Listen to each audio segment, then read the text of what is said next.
Hello. Today we will be playing Nerus. In this video we will continue with chapter 2. So we got started with chapter 2 in the previous video. So we get to see Nerus and Sats again. Well, actually Sats' name is Obley because Sax was originally a descendant, and it's one of the, I think it was one of the original Seleniziacs that died of old age and then became second generation Seleniziac. His second generation as Seleniziac became a shapeshifter, and then when he died, with Nerus by his side, he became a descendant again. And what makes him special is that, unlike the other people who were in the same circumstance like him, where they lost their memories from their previous lifetimes, Sats got to keep his, so he still remembers Nerus. Everything he did with Nerus. Everything they did together. So we're going to go ahead and continue with chapter 2.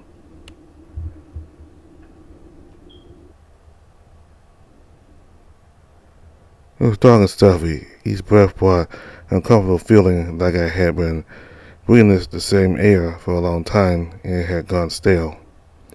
I had woken up around 10 minutes ago, but I hadn't moved a centimeter except to adjust my stance. My 8 claws and my feet dug into the cloud-like cotton beneath me, butt raising my arms and legs tense, ready to bounce like a spring being released at a moment's notice. After a few more minutes, the soft surface became unstable, and the weight of the blanket on me lessened as it was pulled up.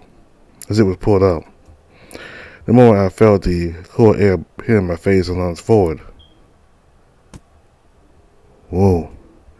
I headbutted Nerus right on the chin, launching his head back, and then fell on his chest with a satisfying smile plastered all over my face. I gave him a wide hug and started rubbing my face on his pectoral. It was a shame that he had that bone sticking out of his chest. I really wanted to bury my face right in the middle. He rubbed his chin with a bewildered look. Why would you do that, you little? Filled with righteous anger, Nerus roughly rubbed my head. Initially, I allowed myself to melt under his touch.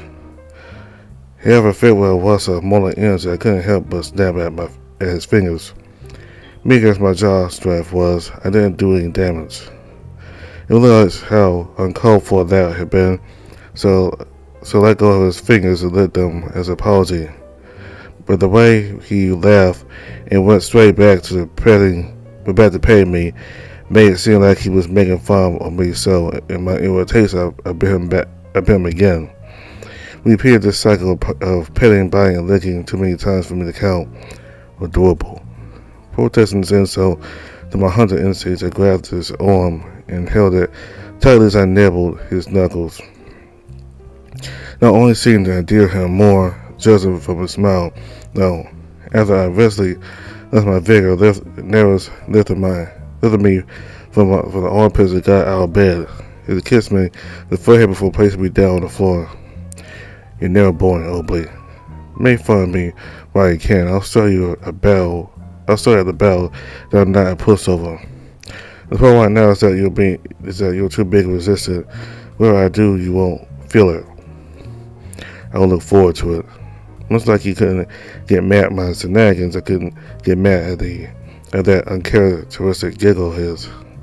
Movies are making fun of him for being so serious all the time, trying to make him laugh or climb back to me. Not that what had just happened had been a premeditated attempt at that. That was just my normal morning mood. I had a natural talent to make Nerus laugh, and I took pride in it. I wanted to see him smile more often. As we were getting dressed, Nerus noticed me staring at him. There's something the matter.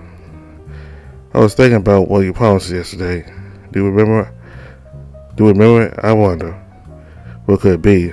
Nerus looked up with a pounding her finger on his chin. Don't play dumb. He's about to say something, but he bit his tongue at the last second. I figured he was going to say something lewd, but decided to change his approach. I wasn't nearly as much of a prude now as when I was sex, so that kind of teaching wouldn't work on me anymore. I don't know what you mean, Oblique. As far as I can see, I fulfilled my promise. I had a quiet night of sleep with you last night, just as I wanted. And you behaved so well, too. I'm not falling for that. You were obviously talking about sex last night. Is that what you were hoping for? Nerus stepped closer and crouched in front of me. He reached out to my neck and slowly traced the lines McGills with his fingers. The sensation settled down my spine and shut me up. How come he still remembered all my weak points? Let's see. We should go eat breakfast now. We were playing for quite a while, so several should be almost done cooking. But keep behaving and I will reward you tonight. Maybe I will let you pick what I will do to you. He accentuated that last sentence by caressing my gills again, and then tracing a short path from my neck to my chest around his claws. I could tell my voice would be shaky, but I felt like I needed to respond. Yes, me tripping on my feet was the breaking point at which I felt blood rush into my face. Nerus smiled and patted my hair again. Adorable. I got dressed and headed to the dining hall. Still was in the middle of bringing the still steaming breakfast from the kitchen. I was worried I would need to go wake you up. You returned very late last night? Not late enough to not catch a good night of sleep. Nerus and I had our morning chit-chat while eating. As usual, I teased him over his questionable dietary choices while he scolded me for trying to mess with his food. Do you have any other plans for the day? Not really. All we can do now about the upcoming battle is wait for a sales decision and act accordingly. I do want to go visit my siblings for a while today. Do you want to come with me? I think they'll get along with you after you get to know each other. Nerus looked down at his food with a dubious smile. I'm not sure about that. Please, it'll be fun. I'll show you around the place. I'll do some paperwork and then we can go. Does that sound good? Excellent.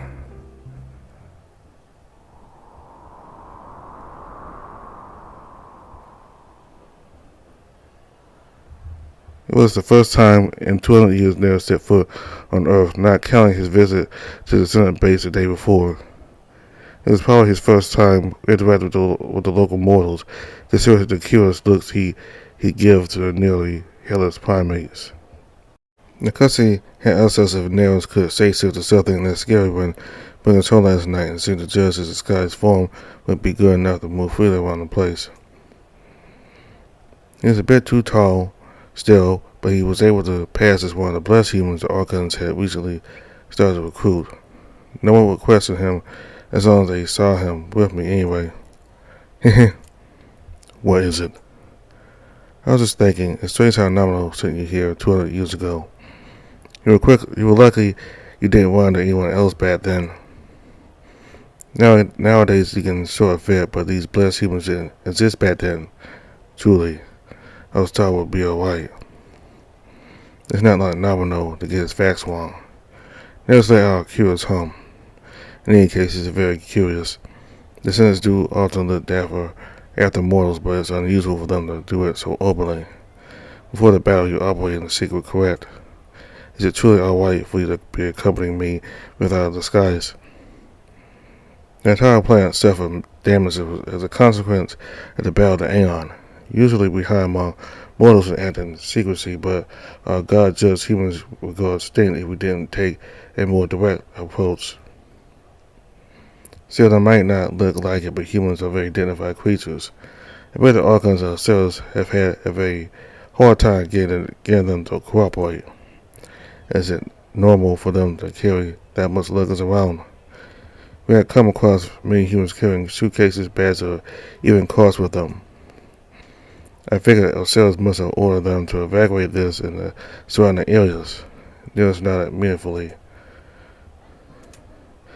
I didn't used to be stationed in the base here often, but the contrast between the city and one of my memories made the damage from the Battle of Aeon evident. It was going to happen again. The few people we came across were a pale shadow of the crowds I once walked by these streets, which also used to be bursting with vehicles, buses, and motorcycles. Yes, those last few were oddly absent. The decline in population was easily explained by the destruction Aeon caused. What was strange was the way they had seemed to regress technologically after it. Maybe most of their technology was destroyed, but wouldn't 200 years be enough for them to catch back up to their old level, especially with carcasses of their former creations all around them? That didn't fit with what I knew about humans. Maybe the Archons and the descendants had meddled to make it like this. I don't suppose convincing Nominal to abandon his plans to option. There isn't any precedent for him backing down from one of his plans. Nerus was convinced that wasn't even a possibility, so he didn't insist any further. We walked into a public park which felt like a tiny hidden garden among the tall buildings. We remember this location, and while it was by no means unkept, it felt less lively than I remember it being before the Battle of Aeon. The benches looked different. They probably had been rebuilt after the battle. The children's playground was the same. They still hadn't gotten the fountain and mill back to working condition. We were close enough to the ascendant base that we were starting to bump into me and my brothers. I exchanged a warm greeting and a hug with each of them in stark contrast with Nerus' historic introductions. Each time he stated his name, his occupation, and gave them a handshake if they were brave enough to accept one. Being inside and noticing he wasn't completely welcome here yet, I couldn't blame him. Still, how could I break the ice between him and my brothers? There are so many descendants here. It's strange for me, too. When coming to places like these, there were always so many humans, and we would have to disguise ourselves. Sometimes humans would hold festivals, and we'd come to play at their stands or eat their food. I wish it still wasn't like that. Maybe we can do that once the battle's behind us. I hope so. Hey, what do you say we sit with them? I pointed toward a small group of descendants relaxing under the tree. I had noticed the Cussy was there. He was the closest thing to a familiar face for Nerus beside me, so I hoped his presence would help warm the others up to him. Considering what we had done to him the day before, it could backfire, but it was worth a try. I looked up at Nerus. He nodded and we started making our way over there. Oh, it's you guys. We sat down with the group. Some of the faces here were new to me, but they seemed to know about me already. Walking around with a large shapeshifter made me easy to recognize. Apparently, until now, they had been complaining about the humans being too slow to clear out and how difficult it had been to find shelter for them on such short notice. It wasn't just a matter of them having a roof over their head. Finding places with enough food and water to sustain all the people in the region had been a challenge. Some of these descendants were warpers that had been helping human families move out earlier that day. But anyway, once we sat down, the topic quickly shifted. So, could you be the friend Aubrey told us about? Although the question wasn't directed at me, I made a lazy, interrogative chirp. I always got uncomfortable by sitting on the cavity between Nerus' crossed legs, and the outlay spread across his thighs. Not only was it comfortable, but it made the others not want to interrupt my blissful state of relaxation. So once their curiosity took over, they directed their questions to Nerus instead. He told you he may have fun. It was long ago, right before the battle. He was very cheerful, going around saying he may have fun. Uncle here has always been nice to us, but he's the kind that likes to expand his horizons, so I think he felt a little constrained back then. I think he was frustrated that he wasn't allowed to make friends with the humans. So when he came home one day, all happy-go-lucky, he said he made a friend who were very curious about what had happened. I can still hear you, you know? That sounds like him, alright. Nerus patted my head, causing me to raise both my arms and a leg and a stretch. He also made sure to scratch under my gills a little. At that moment, the atmosphere changed slightly. He noticed from the looks the other descendants were surely giving him. Ah, so you guys are that kind of couple. Nerus, you're not supposed to do that in public. Nerus flinched, confused. He realized a bit too late he had done something inappropriate, so I did not understand. I mean, we can forgive you for touching Obley's gills since you aren't a descendant, but you still shouldn't do that in public. It touched the right way, our gills served as erogenous zones. Since incest was forbidden among descendants, we weren't allowed to touch each other's gills in this manner. Nerus might not have been family, but there was still a taboo element to this act that made it uncomfortable for other descendants to witness it. Not to mention he wasn't aware that this was considered a sexual act. This is a misunderstanding. Obley, you never miss this. I stretched lazy again. You never ask. Besides, isn't it obvious? What do you think it did? Tickles? Nerus started stroking my head so roughly it felt like it would catch on fire. I closed my eyes, grabbed his hands, and let out a fake scream. Everyone had relaxed and was laughing at our antics now. So you spent most of the day doing paperwork, huh? I was expecting the life of a great sea sailor to be more thrilling. What did you think the base would look like? I hope Obley didn't make it seem like we were all a goofy bunch. Not at all. I noticed from day one that he is unique. That's right. I got from Nerus' lab and joined the conversation. At one point, one of the descendants asked about what had happened to me after being killed by the Aeon. I was taken aback for an instant. The truth was supposed to be a secret, so I should simply tell her I didn't remember, right? When they get curious about why Nerus was with me as soon as I returned, make up a story on the spot would be difficult. I played off my reaction as me being confused because I didn't remember. I don't know. I remember as much as the others. I looked at the cussy, discreetly looking for help. Obley reappeared in the fountain yesterday, actually. We talked to Love to bring him up to date, and then he disappeared off somewhere. I had to track him down, and turns out he took the portal to go meet with Nerus. The cussy side-eyed me, poison in his eyes. They got reacquainted very quickly, bullied me while I went after him. Ha ha ha! I see you immediately went back to your old antics, Obley. This might be the biggest one yet, though.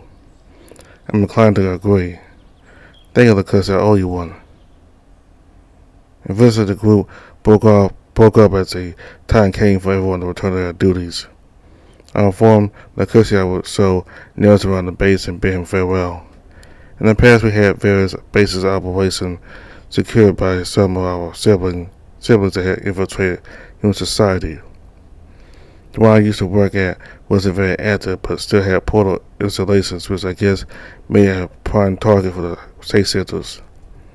This space used to look like a normal apartment complex, but it seemed like it had been rebuilt into a more extravagant building while I was away.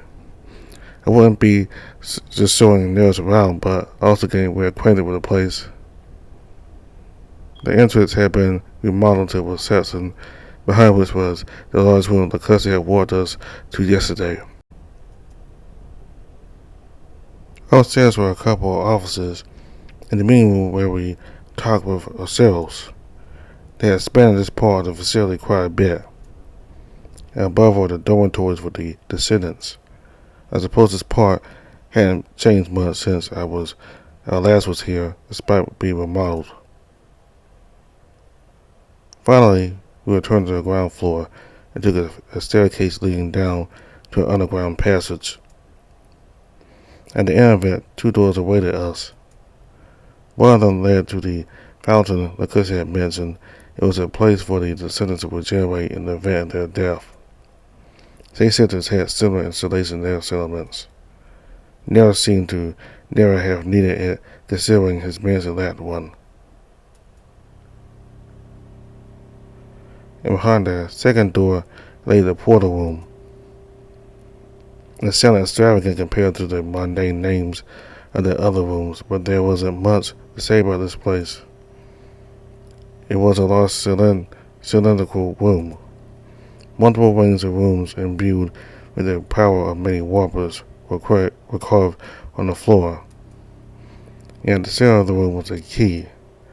It looked like a stone ring with symbols carved on it, but it was a complex seal created by a warper which stored the information of a certain number of locations and instructions to draw power from the rooms in the room.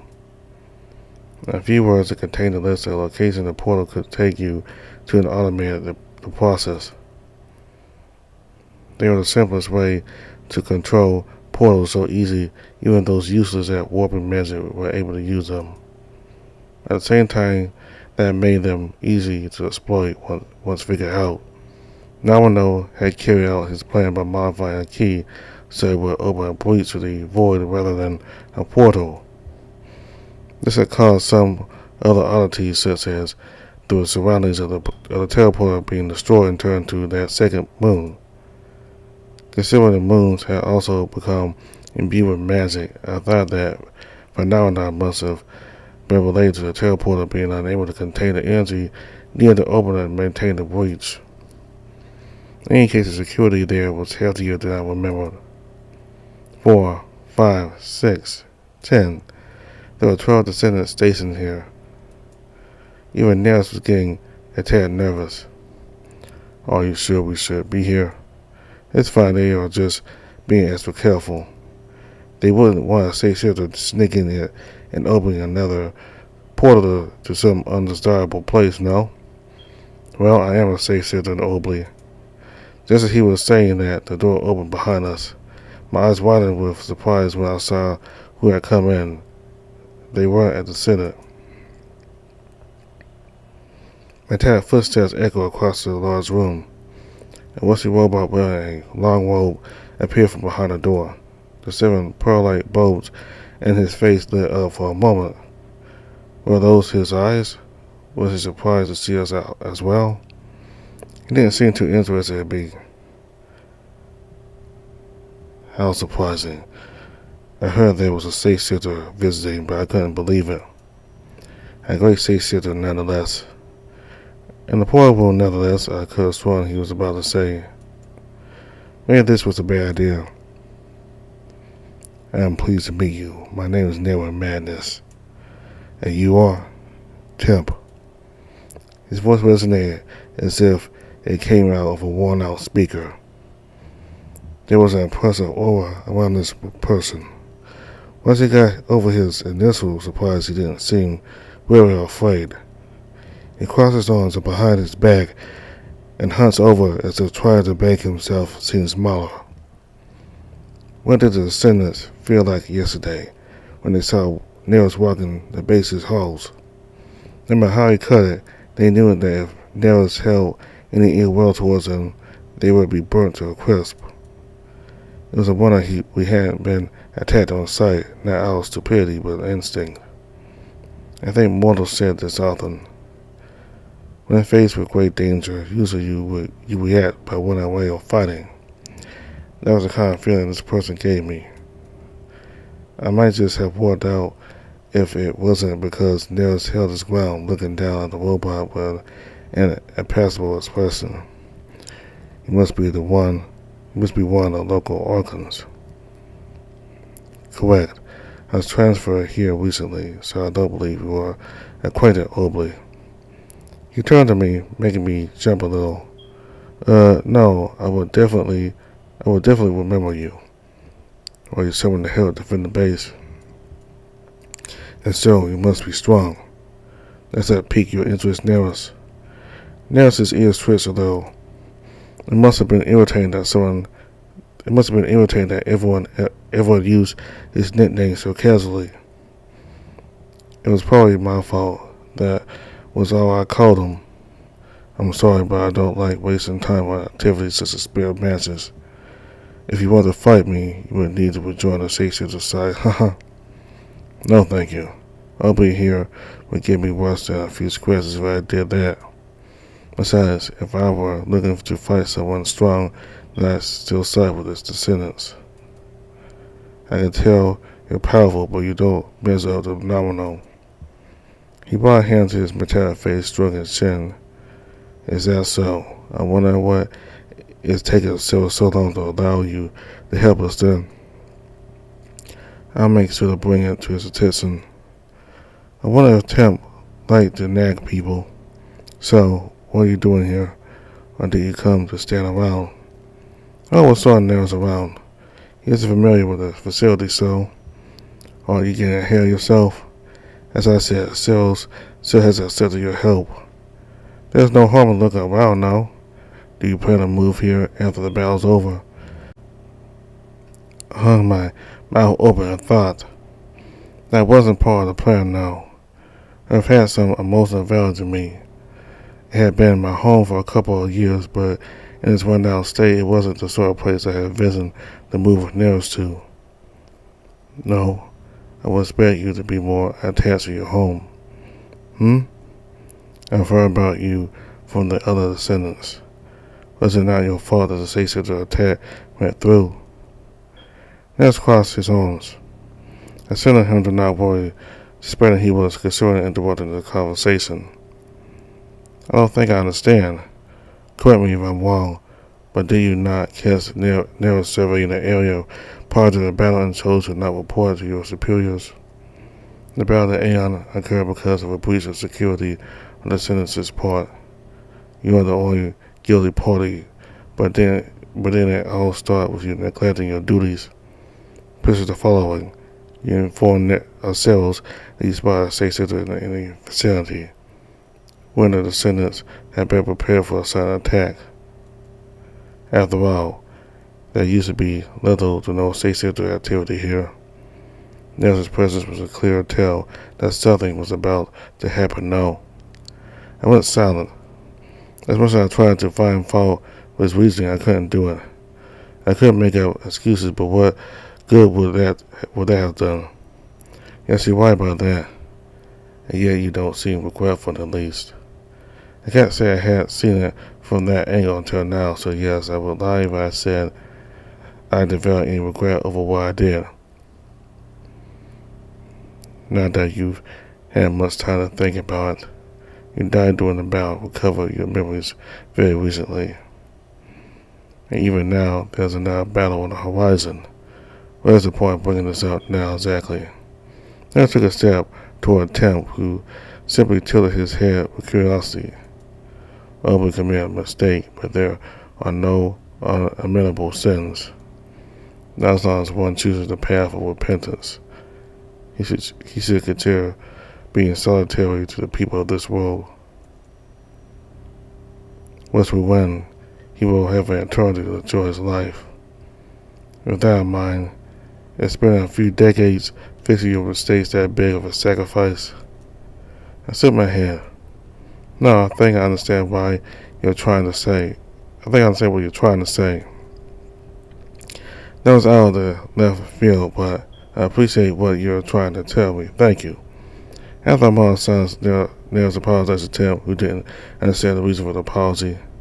Then the robot suddenly nagged us to leave, saying we had been loitering for too long.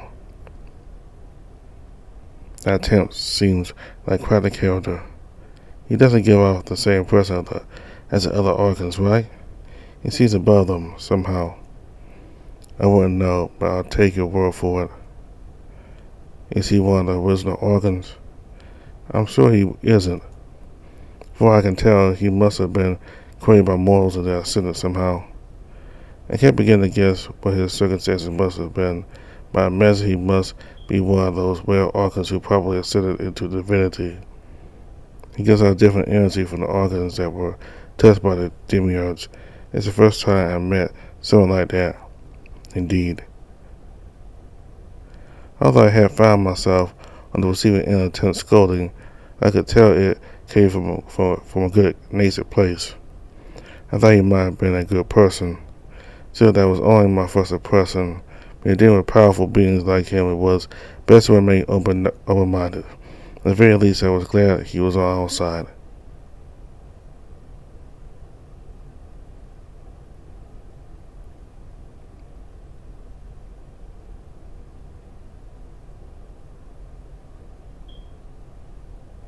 I placed my hands on the sides of Nerus' cheeks, looking deep into his eyes. There was that predatory gaze again. Didn't me to do. He smiled, pulling me close for a kiss before rolling on top of me. The first time we did this, he had made me face away from him. I had been a bit disappointed. I wanted to look at him the entire time if possible, but I did as he wanted to please him. But he hadn't done that ever since. It was funny. Why did Nerus look at me like that? Did he like the plays hard to get type? Did it gratify him to make someone like that submit to him? After all, hadn't he fallen for me as sex because I didn't fit in line with the conversations or standards? Well, submitting to a man didn't mean to submit to a system, even if he upheld said system. If anything, it was me that seduced him to my side. Whether Nerus' reasons, I like this. There was so much in my mind at the moment that holding on to him and forgetting everything was bliss. No, even leaving that aside, this felt right. I was made for Nerus. Yes, that thought brought me comfort. Feeling him in me, seeing that enjoyment reflected in his eyes. It was like a reaffirmation what I had to do, and it brought me joy because I was fulfilling that objective. It didn't make sense to think about this. It felt natural, so it was all there was to it. So I held on to Nerus, whispering his name with Nina became his. It was what I was for.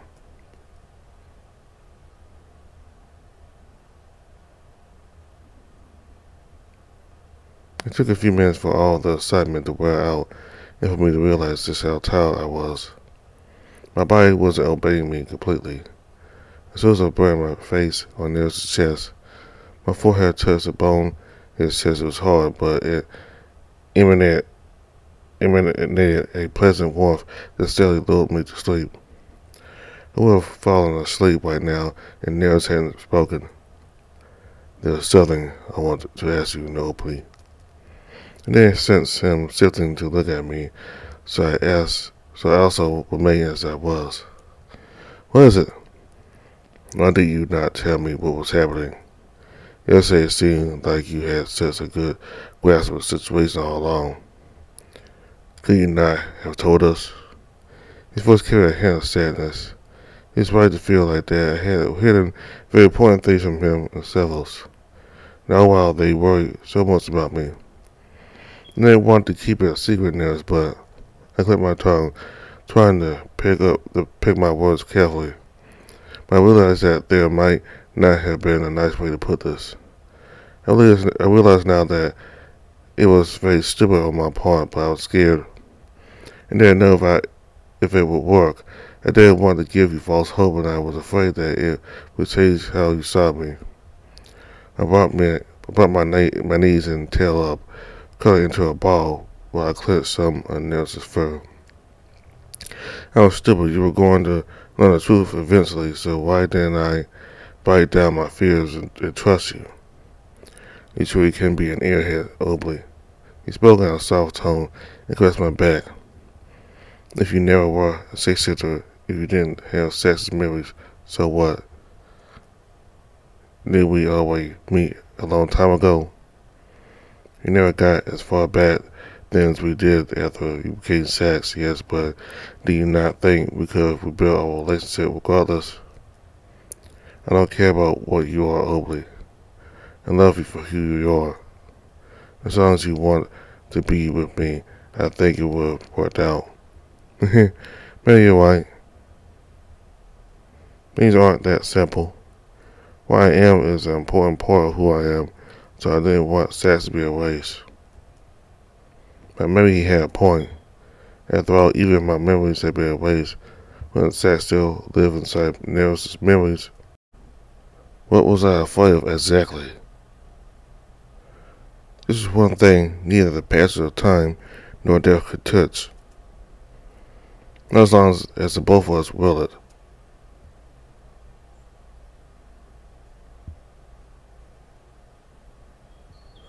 He visited the Senate base a few more times during the time leading up to the second battle of Aeon. Technically, we didn't have much to do there, but Nerus seemed to want to indulge me in reconnecting with my family. The thought I had when I just turned back still haunted me. I was sad my accidents dictated a strained relationship with my family. Ourselves had been acting strange. While he was always serious and sort of stuck up, every time we crossed paths he had this unfamiliar wariness in his eyes. Just because I turned back to Oakley, it didn't mean I was free from Sax's shackles. I didn't know how or why, but something was bubbling up just under the surface that would permanently harm my relationship with my siblings. Well, it was just my hunch. Either way, it was best if I spent as much time as I could with my siblings. In the event something did happen, at least I wouldn't regret it that much. But that was only wishful thinking. It was around 2 days before the battle. We had visited Earth to try out some old human games that the Senate had been able to recover. But when the topic of the upcoming battle came up, and they mentioned all the preparations they had been doing, it was required if the descendants did exercise, if they had some sort of training regimen. Nerus got fired up, saying he had been looking for a training regimen as of late. We ended up going outside and they were now practicing some routine. I sat on the grass drinking some juice as I watched Nerus bond with some of my brothers. At some point, Nerus noticed me still off into a distance and stopped by.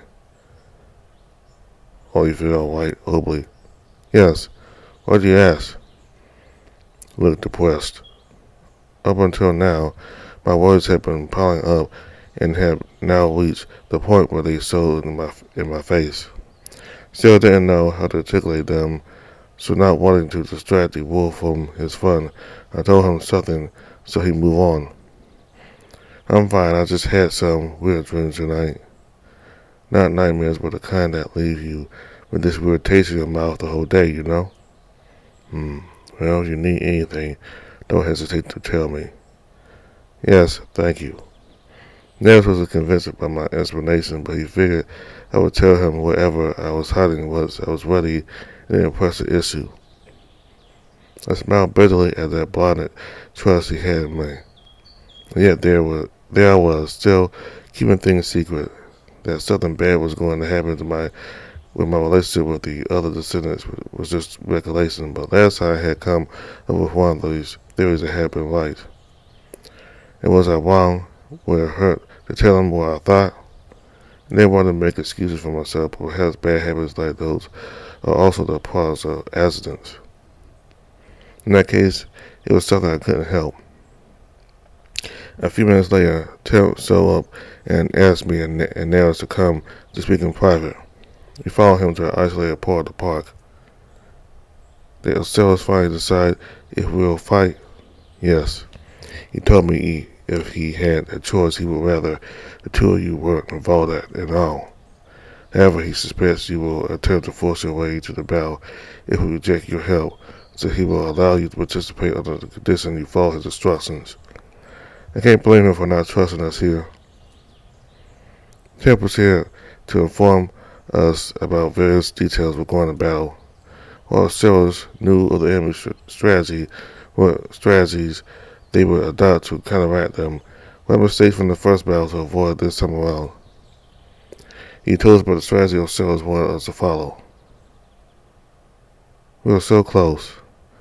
If we could clear this final hurdle, we would have a bright future ahead of us. Said future will be built on top of this world's ruin, as well as the state citizens being denied the release they had come to yearn. But one's future is always being on top of someone else's ruin. It might be horrible to say, but I felt things were going their natural course. Was that true? Had there really not been any other solution to the situation? Had we been lazy because we felt indifferent towards the destruction of a world that was already in ruins? Or were we just naive, not daring to imagine any situation other than siding with the descendants? And perhaps it was time we lacked. Perhaps it was a mistake to be so focused on my family, and asking Nerus if it was possible to sway Naruto away from this plan had made it clear that wouldn't happen. But so what? Naruto was the leader of the State Sisters, but this was only because he was backed up by his ability to contact the Aeons. The State Sisters didn't particularly like him. They were walking the only path they knew, the only path they thought would bring them peace, even if at the cost of non-existence. Had we been more dedicated or had more time, perhaps we could have shown that the State Sisters this wasn't their only option either. If I was able to win Nerus over to my side, was it really impossible to do the same with the other State Sisters? Is that too optimistic of a risk? I suppose it's too late to regret that. Everything had already been set in motion, like the machinery of a train engine, transporting us to our scheduled destination.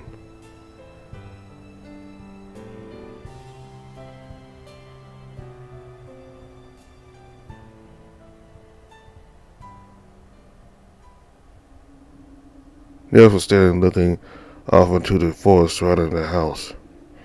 He seemed to be trying to gauge something.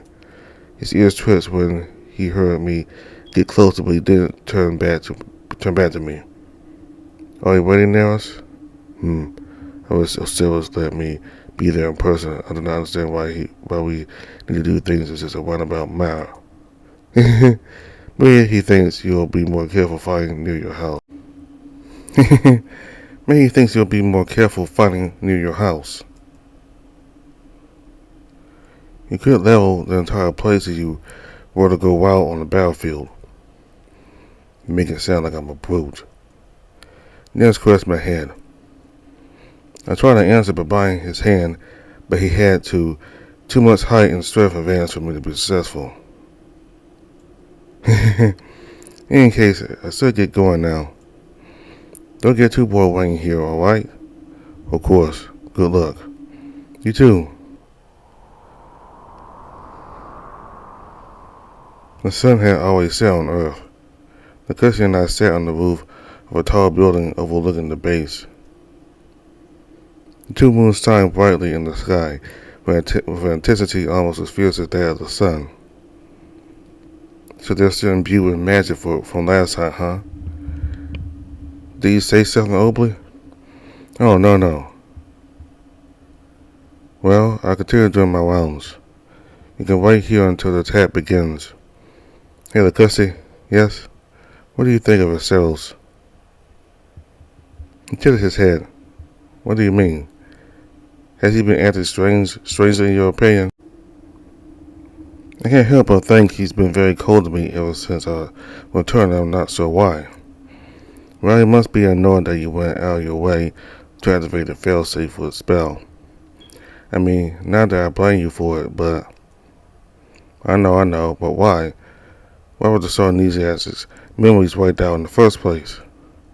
Don't you think it's strange? What are you getting at, Obley? Lacusti was surprised at me bringing this up silently, a complicated expression forming his face.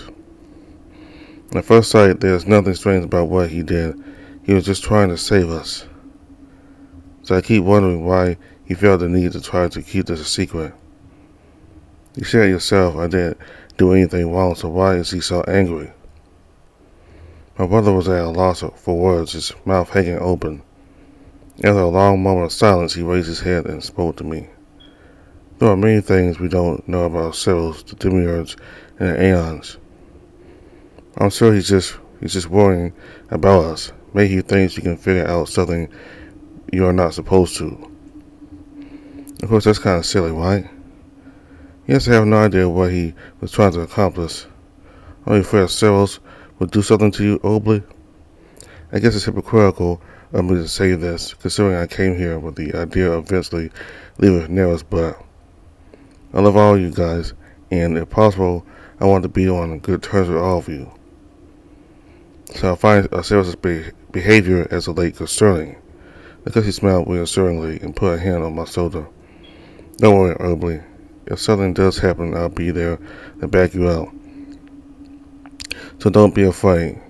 We will always welcome you. I reached out and pulled Nerus into a hug. We remained like that for a short while. Nerus had to get going, so I didn't want to keep him here for much longer. It was a few minutes after that. Something drew an arc on the moon's surface before falling closer to the ground. It looked like some sort of flare, but I knew better.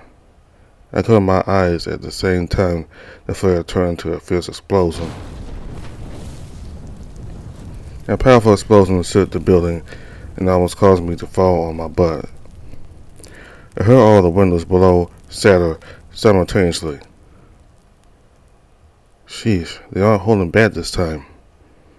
They knew the descendants would be better prepared this time around, so the count that they were adopting more drastic measures. After a few seconds, I opened my eyes. The view under me was not covered in a thick mantle of debris and dust, but I didn't need to be able to see the figure. To see the figure out. The teleport room had been completely exposed in the blast. At least that meant they wouldn't be any more nukes, so I hoped. Enough wasting time. I had to get to work. I jumped on the railing in front of me, and slowly I took a step into the void. Countless Saint-Sisters were swarming the surroundings, either coming out hiding or teleporting in with the help of a warper. I had no shortage of targets. At last, the first Saint-Sister I could sneak up to and took him away. What the? Shh, it'll be over soon. Nerus threw a fiery punch towards the Saint-Sister. He killed two birds with one stone, strapped places with another Saint-Sister on the battlefield in the nick of time. All I had to do was keep bringing Saint-Sisters and Nerus, and he would dispose of them.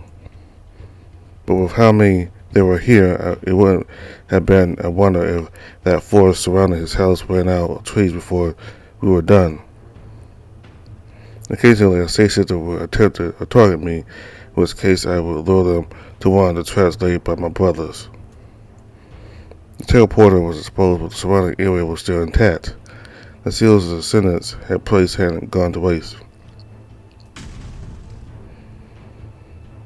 And since I could approach or run away from the enemy at my leisure, they turned out to be very useful tools for me. I managed to get a few dozen Saint-Sisters blown up or locked in some remote corner where help wouldn't arrive anytime soon. I could only get glimpses of how the battle was developing. The Saint-Sisters' opening move had been brutal and they outnumbered us, but the descendants didn't back down an inch. Those foolish enough to rush for or warp to the teleporter were immediately smacked down by a temple or cells. I was interested in Temp in particular. He was there at one moment and then he wasn't. But that wasn't warping. His movements carried an incomprehensible amount of momentum. Had he accidentally stumbled on me while moving, the impact would have been enough to vaporize me. I had to keep my distance.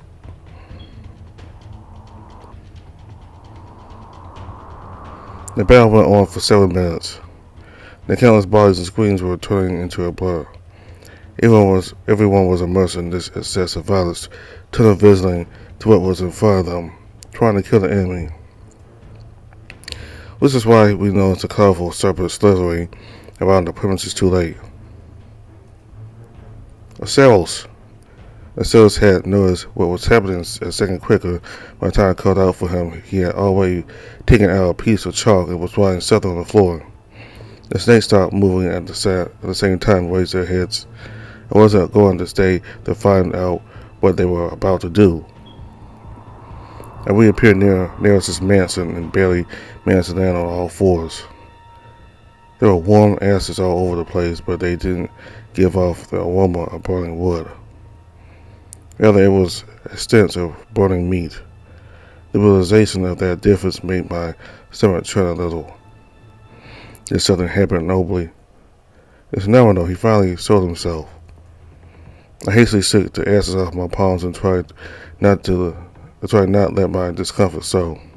So then, Aceros didn't trust Nerus completely, so he didn't want him on the battlefield. But he had stipulated one exception for this. In the event the battle went south for the descendants, Nerus would come in and destroy the teleporter before the Say Sisters could achieve their objective. He and Sora's intent were the only ones with enough raw power to pull off such a feat. The three of them would be there in case Namino managed to keep two of them occupied. This was a last resort. We didn't know what would happen if the portal was destroyed, but all that warping magic being released at once would present a risk for the city or even the planet. But things might just get to that. Let's not keep them waiting. I extended my hand towards Nerus. In a flash, we were back on the beaten battlefield.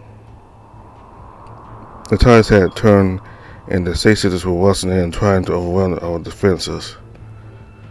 Ourselves and Ted were holding on against the onslaught of the colorful serpents. Once I saw Nerus hit one of them with a flaming punch, and it coming out intact, I realized this would be an endurance test. They would inevitably fail. Sturdy as ever.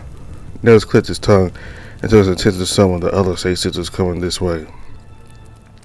I had been expecting more of a reaction from the Say Sisters once they realized that Nerus had betrayed them, but they kept charging forward with no hesitation, as if in a frenzy. After forcing them to back down, Nerus then turned to the teleporter, his intent went all over his eyes. We couldn't hold off against both the armored Say Sisters and Namino, so our only choice was destroying the teleporter. He leaped toward the teleporter without hesitation, preparing to swing his fist for a devastating attack. But Namino wouldn't make things easy. Nerus was immediately intercepted by one of the snake's tails, throwing him back. Ugh. No, it was Nerus. If it was that easy, Aceros and Ted would destroy the teleporter already. I was already coming up with a plan to get past Namino's seemingly impenetrable defense. However, when Nerus got back out, he signaled me to step back. What are you planning to do? I won't need to get closer to the teleporter to blow it up. Starting from his palm, red vein-like cracks started spreading up Nerus' right arm. His fur and flesh burned off, leaving only bone behind. I had heard about this at Sax.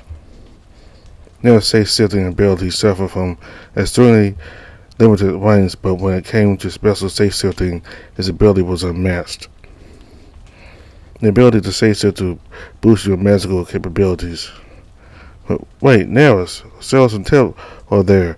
You're going to blow them up too. I will try not to overdo it. Your temp, huh? The snake suddenly crawled around the exposed teleporter room. Tipper and Ocellos didn't know us, but Nerus and I had a good enough view of the room to see it. The figure was now standing in the center of the room. It was Namino's main body. In his hand he held a small object, a star ring with runes carved across its surface. Nerus didn't wait for another second. He wasn't a teleporter, rather he reached on Namino intercepted him first, it didn't matter. The next attack would be devastating enough to leave the teleporter unusable either way. However, neither of these happened. Instead, what flew at Nerus was Temp. He had been tossed like a rag doll by one of the snakes. At that vital moment, Nerus hesitated, attacking a second too late. He lost his balance and fell alongside Temp to the floor. Nominal bent down and tore the teleporter's key out of its slot. Suddenly, the world slowed down as Nominal touched the wizard key inside and brought his own key down. I dived into the layer between the world and nothingness and tried to switch places with Nominal. But when I touched him, nothing happened. Those snakes must have been connected to his body somehow, making him too large for my magic to work. Of course, I could still use Temp. I didn't need to worry about time in this world, but I still swam toward the robot as if my life depended on it. I touched Temp, switching spots with him to immediately jump at Nominal, but I was too slow. I could only watch as Nominal fed the key in the slot and hammered it down with a stop. Electricity started flowing from the nearby rooms with the key, and then I was blown away by a flash of white light.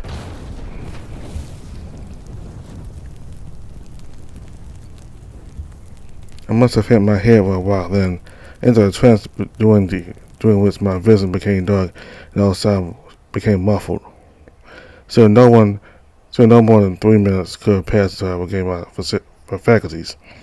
As the world became bright, I was welcomed by the sight of the two moons. They were shining brightly.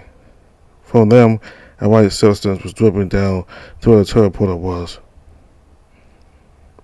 That's what it looked like, but to be exact, a white breach had been opened from the teleporter all the way up to the sky.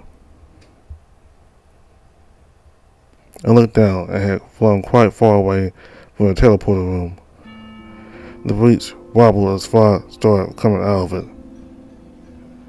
It became denser and denser until it took the shape of a massive arm as big as some of the nearby buildings. A white aura surrounded it, both making it hard to see the details and giving it a ghastly appearance. At that moment, Nerus entered my field of view, picked me up and started to carry me further away from the teleporter. However, our escape route was immediately blocked by the countless purple snakes. That master appeared floating above them, illuminated by the moons. Big light. Step aside, Nominal.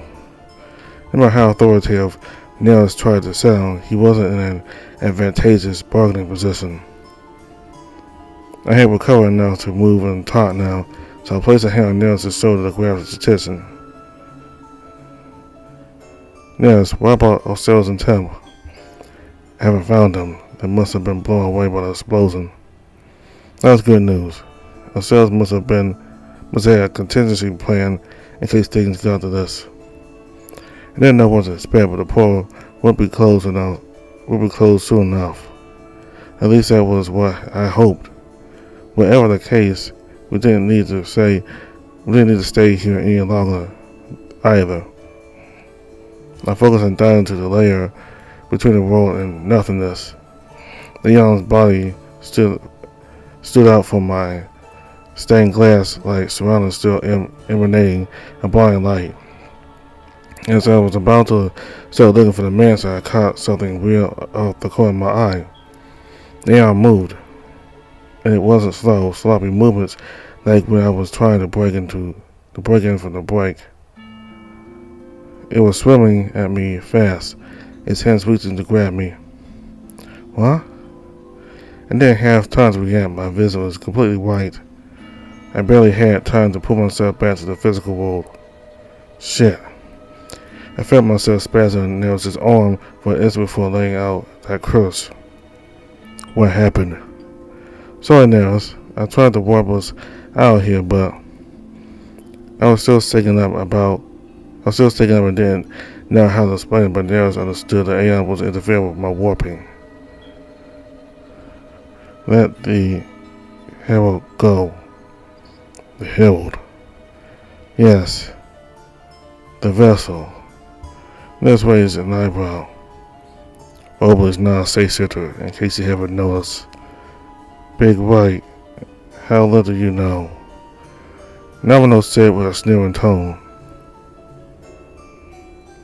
The earth shook beneath us. The Aeon's pale face was sticking out of the breach, looking straight at us. We were surrounded, but Nomino didn't make any move. He seemed to merely want to cut our escape route. A look into Nerus' eyes was our idea to figure out what he intended to do. You don't think I'll find that thing, right? Is there any other choice? I bit the tip of my tongue, trying to come up with a plan. With the Aeon's upper body already sticking out of the breach, there wasn't much time to think. According to Nomino, Aeons weren't creatures of the flesh. Every instant it sustained its physical body, not at its soul. And the teleporter was destroyed with half its body on the side. Its soul would vanish very soon. If it managed to make it through completely without a vessel, its body wouldn't last long.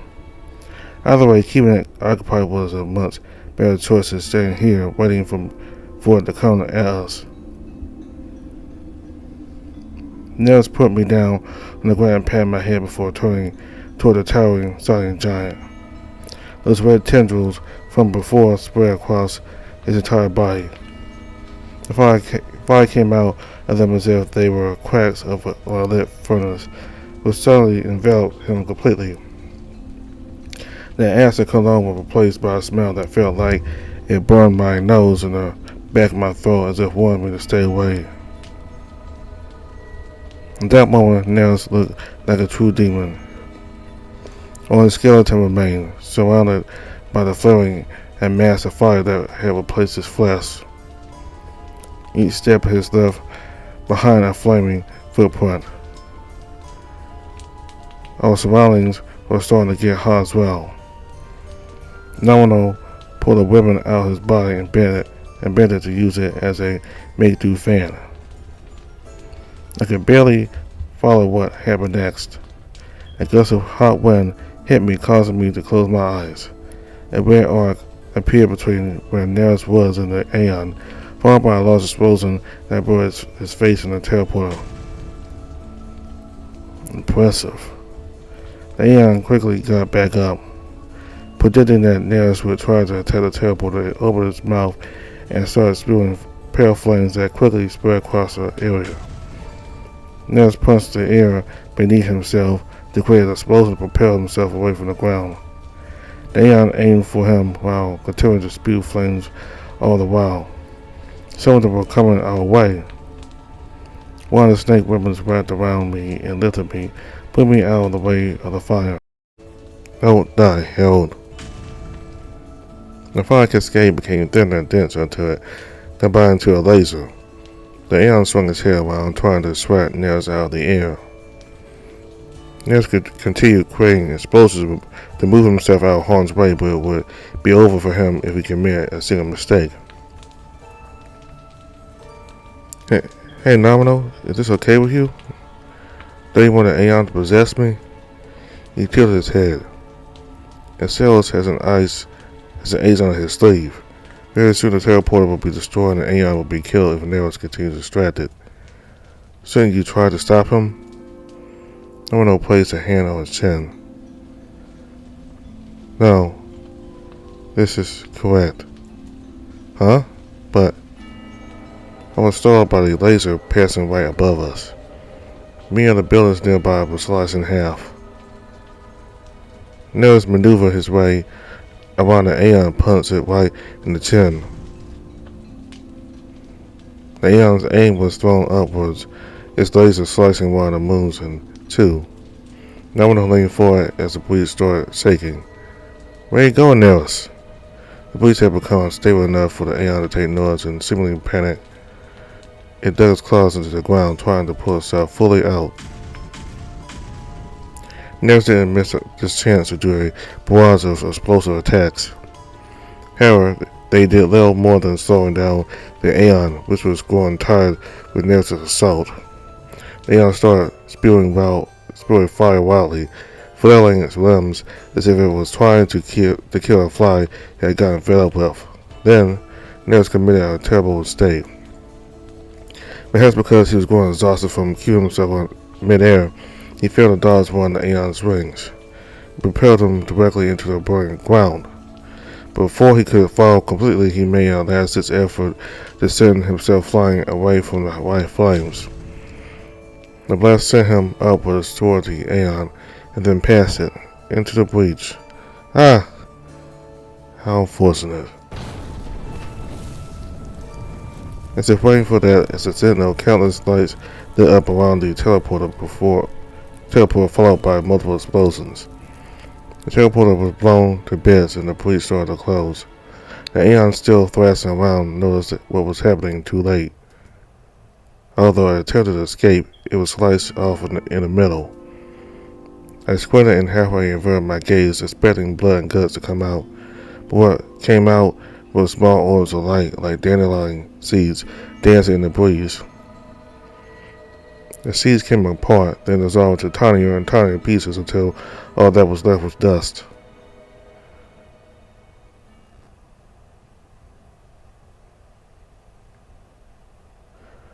I looked all over the battlefield, hoping to find Nerus. Perhaps my eyes had played a trick on me after all. But my heart sunk at the realization things went just as I had seen.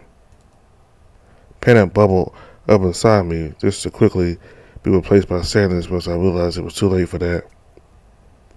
Nerus, no! No, put me down near the Aeon's corpse. He stepped close to the massive carcass and placed a hand on it. You knew this was going to happen. Yes. Why? First he caused a stupid battle, and now this. He didn't respond. He kept caressing the rapidly decomposing carcass. Talk! What are you trying to accomplish exactly? They continued annoying me. The frustration and animosity I felt toward that day in the hall returned to me. They boiled over, surfacing, exploding in an instant. My emotions got the best of me. I grabbed Nautilo's shoulder and, while baring my fangs, I threw him to the ground. He wasn't resisting, but still was much easier than I had expected. That lack of resistance prompted me to further violence. I got on top of him and started hitting him over and over. I kept pounding him until my fists were sore. His continued lack of reaction only fueled my anger, so I grabbed at his ribbons, trying to pull Naruto apart and tear him to bits. But I quickly found out it was like trying to pull out a large nylon thread. He wouldn't break no matter what. So, even the herald is prone to violence. This was all pointless. It felt like he was internally laughing at me. Attempting to harm him was worthless. My anger was worthless. That was what he was telling me. Is get on people's nerves all you know to do? I took a deep breath and swallowed and then got up. I made to walk away to find ourselves and the others and ask them what we could do about Nerus. Naruto called out to me from behind. What do you want? He was back to rubbing the Aeon's corpse as if that would make it feel any better. Herald, what you want isn't out of your reach. At least now, well, the descendants won't help you. The big white is a safe center. They are descendants. Have you not noticed how cells look at you? He hit. He's still on his own now.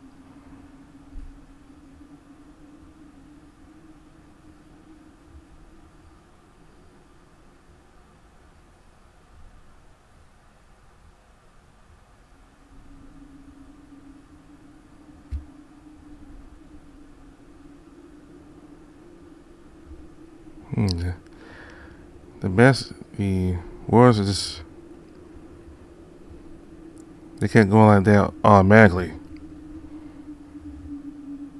Every time I go back to this part, the text keeps coming automatically. I didn't do any of that.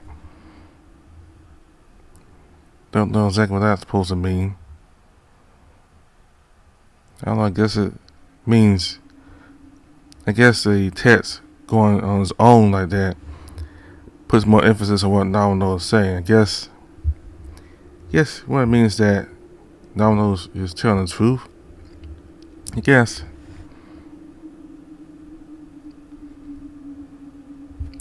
You're on your own now. You can't trust the descendants or the safe sitters. He will get rid of you, too. Your only option to take matters into your own hands. Domino pulled his hand away from the Aeon's corpse, and alongside it, he pulled out something white, pure, the last part of this creature yet to lose its brilliance. And so, then, this is what you meant by making me the vessel? The descendants won't help. My power has been drained. You must take matters into your own hands. My hand shook. When I briefly turned around, I saw the approaching silhouettes of my siblings drawing nearer. They would be here any second now. They wouldn't allow this to happen.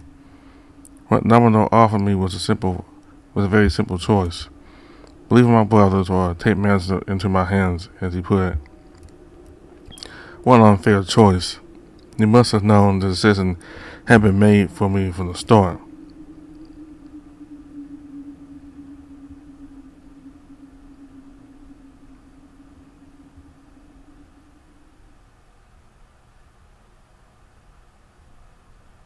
To be honest, I didn't think the Aeons in us were that different despite them objecting into our existence. Perhaps seeing themselves as inferior life forms was part of why they hated us. No, that wouldn't be fair.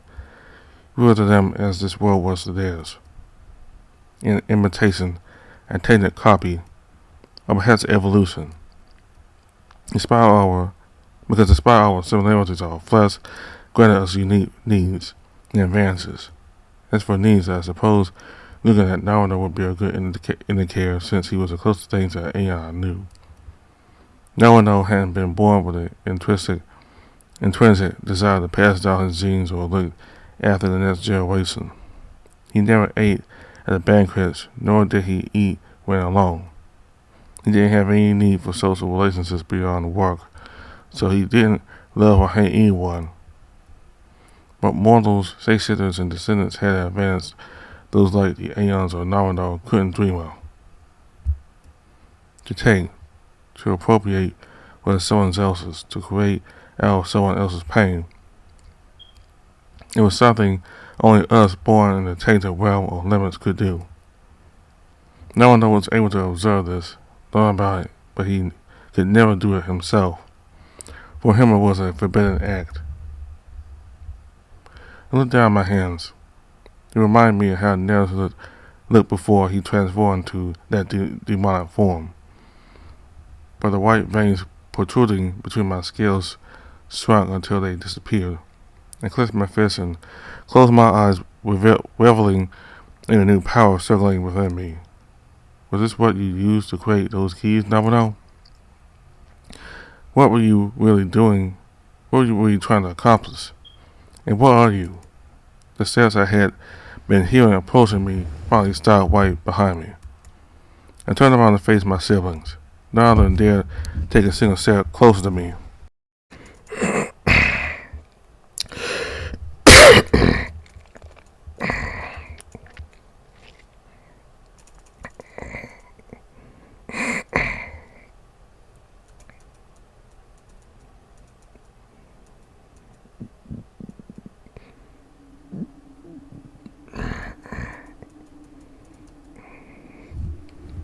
Whoa.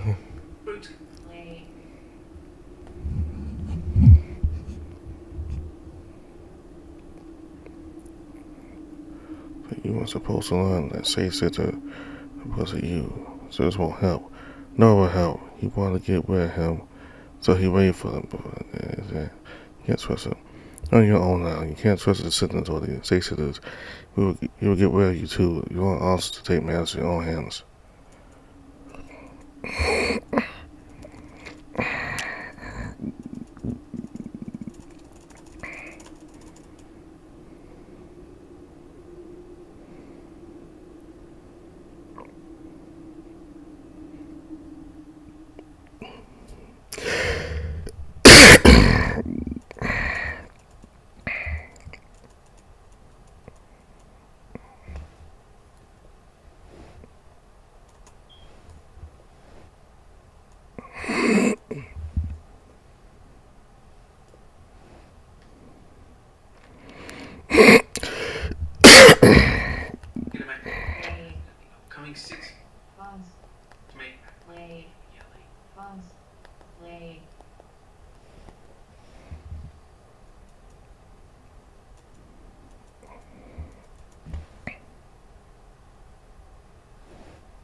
Announced that rumor has it a major main event for the show since Roman Reigns.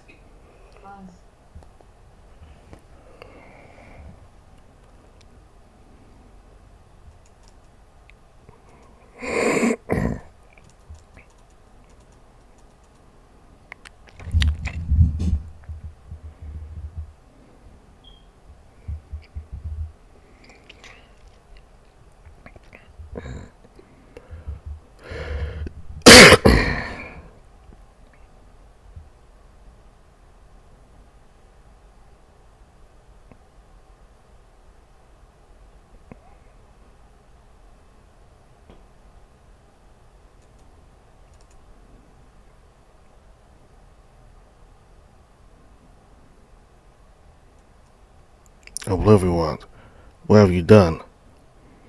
There's a hint of socket in Sarah's eyes. So it was that obvious, huh? Don't worry, the Aeon is dead, but its power still resides in you. This is what we were trying to prevent, Oblivion.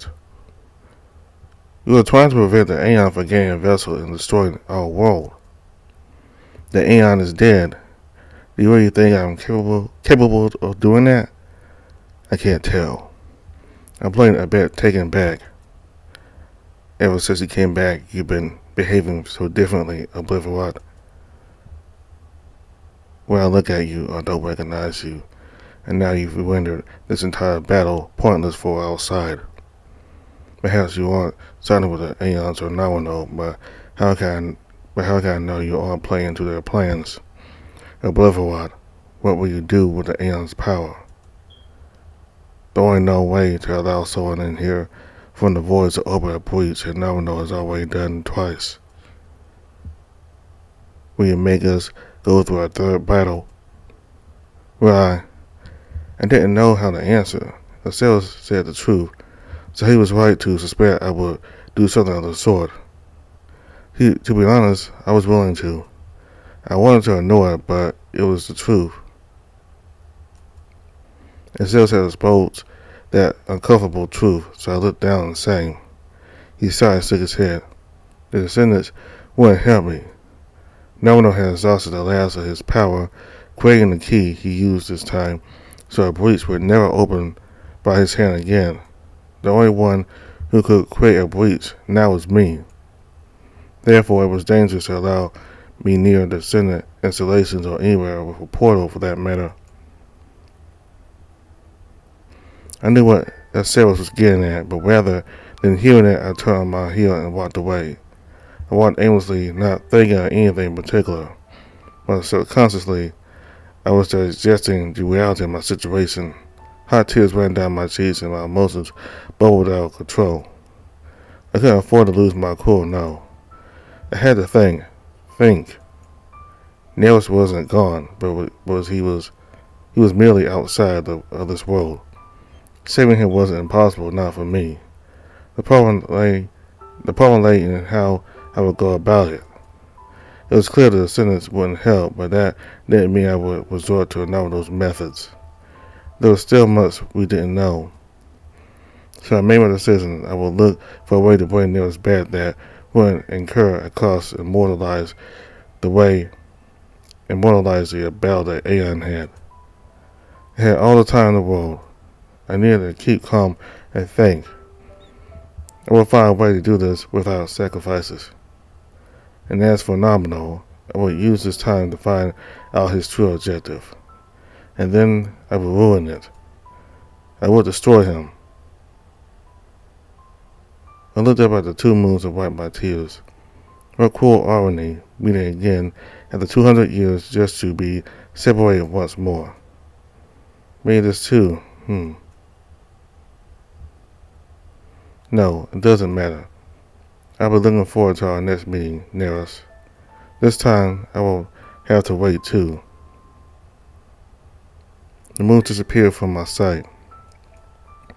Leaves and branches broke under my bare feet. Finalizing playback.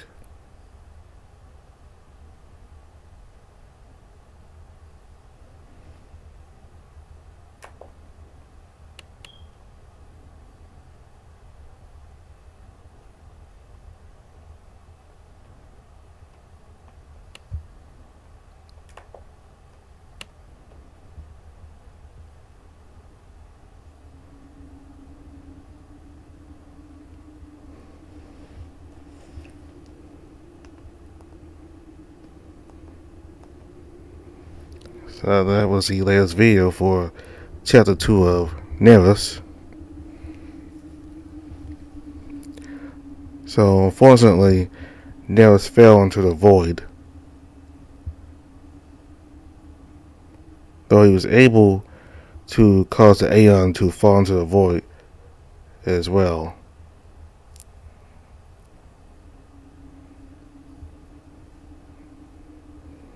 So the Aeon is dead, and Obli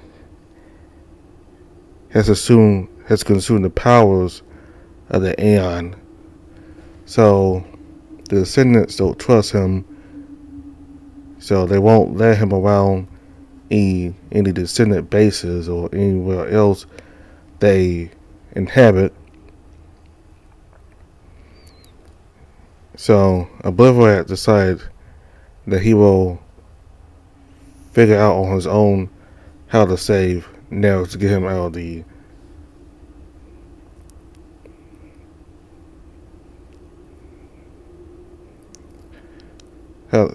he basically gonna figure out how to save Nerus without having to resort to killing mortals and destroying Earth like what Narmada was willing to do.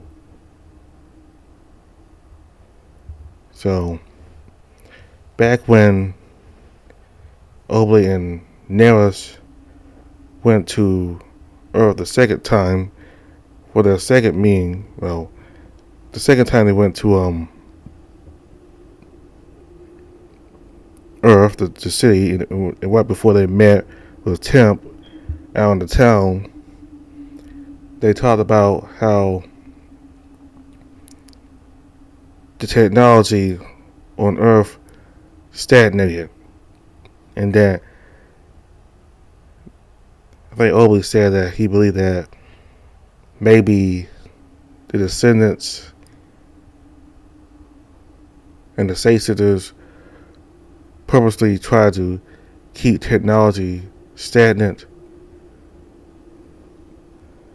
I don't know if it's because it's easier to control humans that way when they're not technically advanced or what. I have no idea, but you fast forward from this time we're at right now to I think about 600 to 800 years during Biden and Lisa's time. Technology really hasn't improved at all. They rely on ships to get them from one part of the world to the other, and all the technology from before the disaster is still lost. So even centuries after this time, we go to Elisa and Body's time, humanity is still primitive. It's still a primitive world. So things are not going to improve for humanity technically, or technology-wise. Humanity is not going to improve really all that much between now and the next 600 to 800 years when you go up to at least on Body's time. So there's more to Chapter 2. We'll continue with Chapter 2 next time and see if there's any more to the story with Obli. And hopefully we'll eventually, as we continue on, we'll figure out a way to get Nerus out of the void. So all the information for the games in the description box below. Thank you all very much for watching. Goodbye.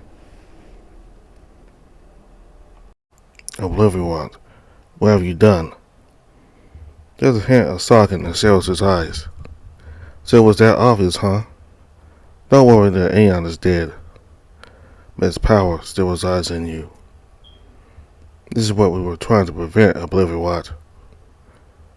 We were trying to prevent the Aeon from gaining a vessel and destroying our world. The Aeon is dead.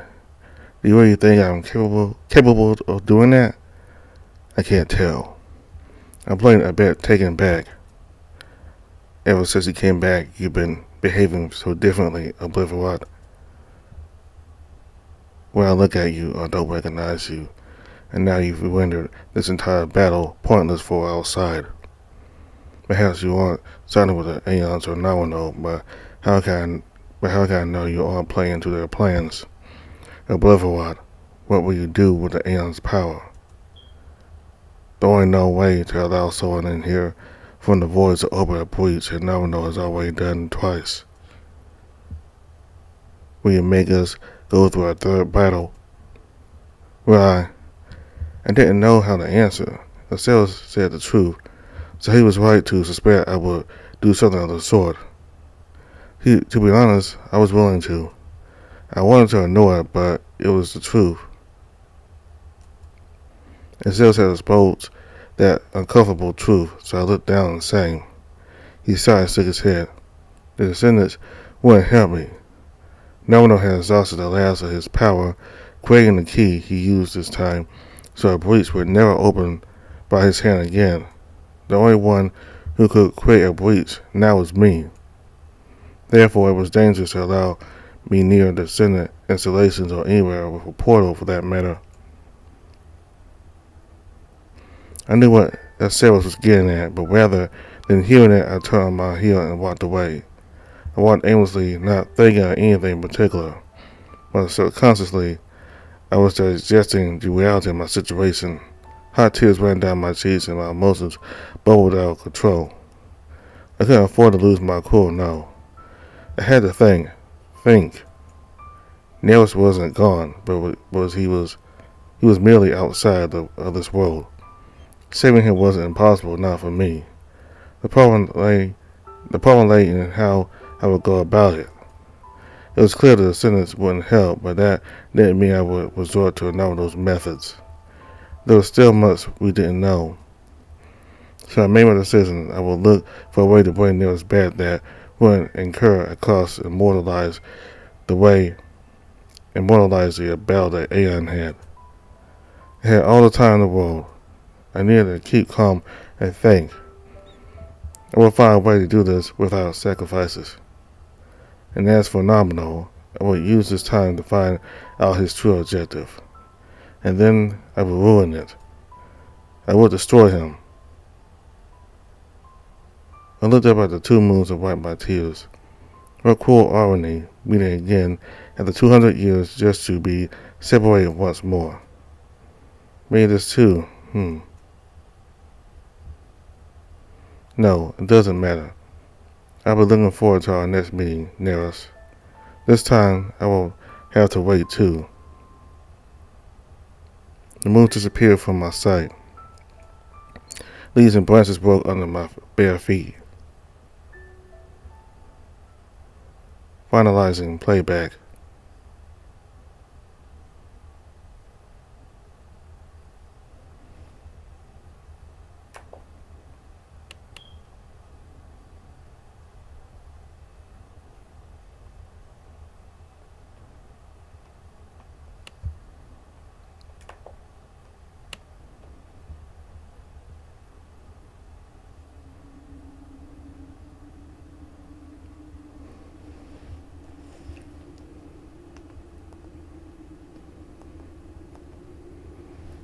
So that was the latest video for Chapter 2 of Nerus.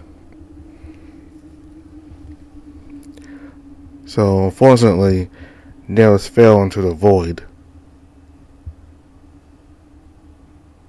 Though he was able to cause the Aeon to fall into the void as well.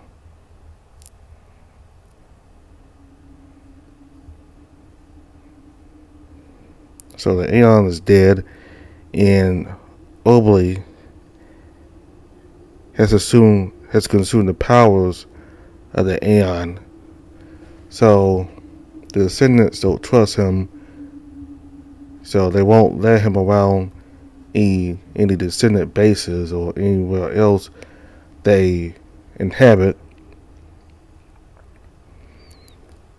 So Oblivion decided that he will figure out on his own how to save Nerus to get him out of the